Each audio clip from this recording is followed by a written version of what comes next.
Buenas tardes, Fernando. Aquí Daniela en C5N lo saluda. Gracias por hablar con nosotros en el diario. Buenas tardes, Daniela, ¿cómo estás? Buenas tardes. Bueno, a ver, en esta investigación hay algo que nos preguntamos desde el primer día y es, yo entiendo que es difícil a veces analizarlo o juzgarlo concretamente, pero es si se perdió tiempo, ¿no? Si se perdió tiempo en el inicio. O sea, recién hablábamos de un helicóptero que se suma el día lunes, cuando el chiquito ya había desaparecido hace varios días, se mandan a peritar camionetas, después focalizamos en eso si quiere, pero la pregunta es, ¿le da la sensación que hubo lentitud en el inicio, en el trabajo pericial? Sí, bueno, a una semana de toda esta investigación, obviamente un análisis que se puede hacer es que hubo un error básico en el tema de plantear los protocolos de búsqueda, los protocolos de investigación criminal, que son de alguna manera hechos por el Ministerio Público Fiscal, por ejemplo, protocolos de cómo manejar la escena del hecho. La escena del hecho es ese campo, ese lugar aledaño en la casa de la abuela de este chico, donde supuestamente él se perdió.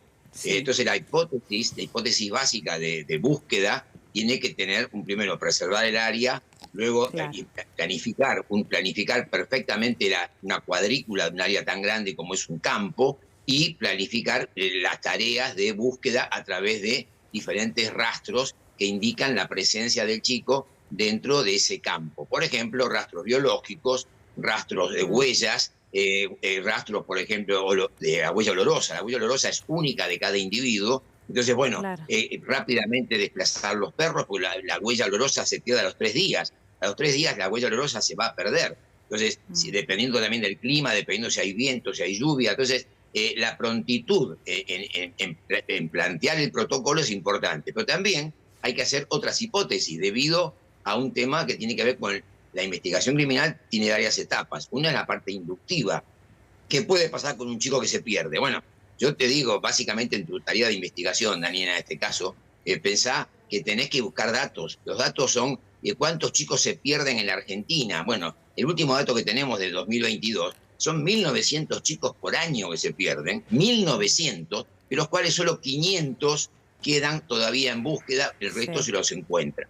Ahora, si vos te fijás y lees Missile Children, por ejemplo, en Missile Children hay una lista, que la tengo acá delante mío, de cuántos chicos en los últimos días se han perdido y que corresponden al mes de junio. El mes de junio es un mes que tiene una característica particular de pérdida de chicos menores de 12 años, por ejemplo, en diferentes localidades, especialmente localidades cercanas a la frontera. Corrientes, Salta, Jujuy, Mendoza. Entonces, a ver, una hipótesis de secuestro o de trata de personas, una hipótesis de que se llevaron al chiquito, no es descabellada el primer día para hacerla. Y eso requiere que vos hagas otro protocolo. Por ejemplo, el de cerrar las fronteras, el de revisar los autos, el de cerrar el área, ¿sí? Y eso no se hizo tampoco. Entonces, bueno, recién el doctor Méndez, perdón, pero recién escuchamos a uno de los abogados, el abogado del papá, el doctor Méndez, ahí desde el lugar. Cuando nuestra compañera le preguntaba por esto, lo que él responde rápidamente es, bueno, pero hay un código de procedimientos, ¿no? El código de procedimientos, sabemos, en el marco de la investigación, en la etapa de instrucción, de recolección de prueba, lo que implica es que hay que seguir ciertos pasos. De todos modos, no es excluyente, entiendo, de esto, de cerrar fronteras, de tomar medidas rápidas, evaluando otra hipótesis, y también sobre esto que quiero focalizar, que es, por ejemplo, peritar los celulares, cuando hay un montón de información que se podría haber borrado incluso en esas primeras horas, incluso evaluando la hipótesis de trata.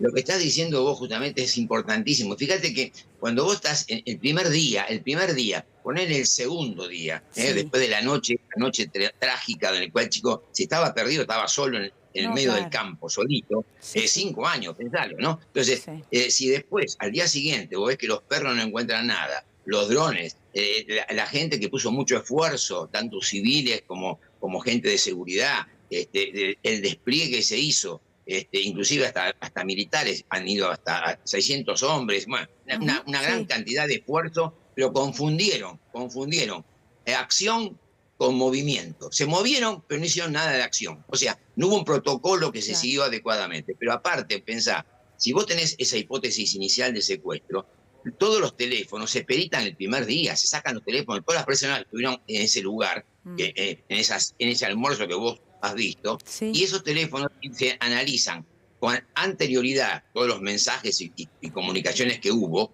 porque puede haber sido que no fue planificado. Todo indicaría que no hubo una planificación, porque nadie sabía que el chiquito iba a ir Claro.